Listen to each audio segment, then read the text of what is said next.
Hello students, welcome to the poetry section which carries 14 marks.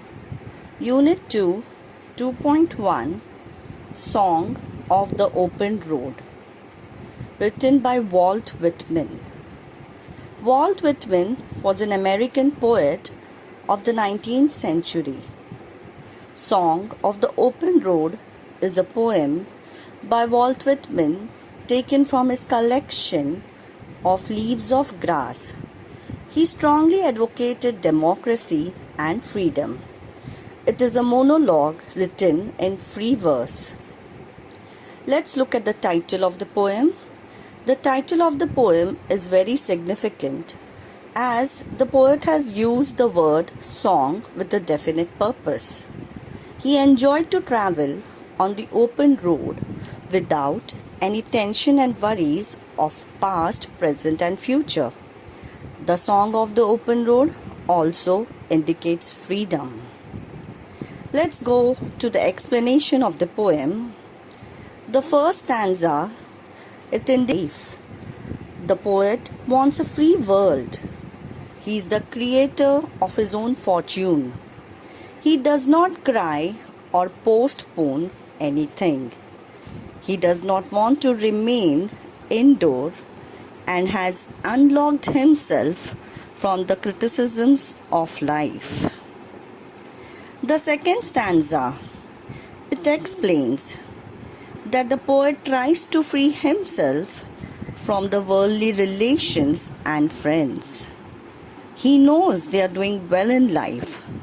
He wants to engage himself in other friends as he thinks that the under earth is enough for him to travel. Let's move on to the theme and the poetic devices. The theme is based on freedom, joy and optimism. The poet encourages the readers to be true to themselves and enjoy the freedom of life. Poetic devices. The poem is written in free verse. There is no rhyme scheme or meter or a regular rhythm. Now let's look at the message and your opinion. The message is we should choose our own path of life free from prejudices. The poem focuses on freedom and democratic values. We should be optimistic and spread the message of love on the road of life. Your opinion, that is the reader's opinion. The poem is written in free verse.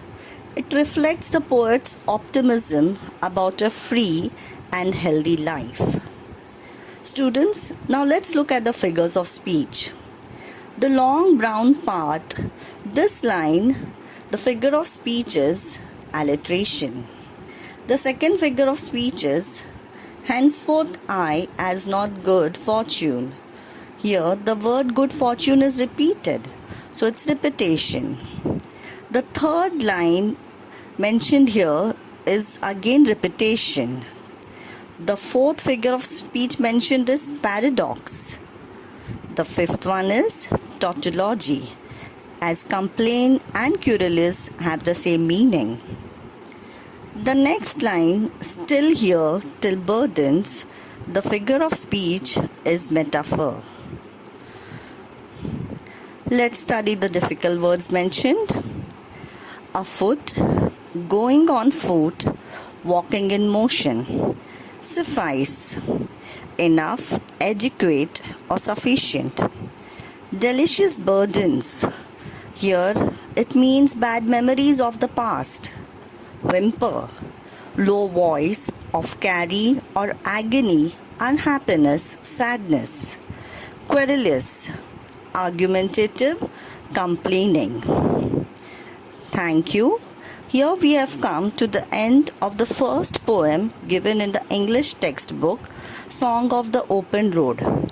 I would advise the students to read the text thoroughly. Thank you.